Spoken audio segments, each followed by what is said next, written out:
Tu as deux approches du footballeur.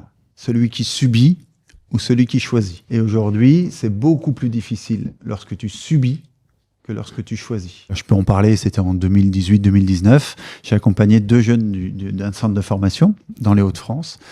Et il y en a un des 2 qui était gardien, qui est toujours gardien d'ailleurs, qui est kiné aujourd'hui, j'ai eu des nouvelles il n'y a pas longtemps, et issu d'une famille d'universitaires que j'ai accompagné parce que j'écrivais à l'époque un mémoire universitaire, et donc c'était la place des techniques psychocorporelles, c'est-à-dire la sophrologie, l'hypnose, l'accompagnement, qui est de passer par le corps pour aider le mental à pouvoir interagir positivement pour la personne. Et donc j'ai fait ce mémoire universitaire, et j'avais ces 2 footballeurs, apprentis footballeurs là. L'un des 2 a décidé à la fin de l'accompagnement, qui arrivait à la fin de la saison, plutôt que d'attendre le verdict, il allait voir le club.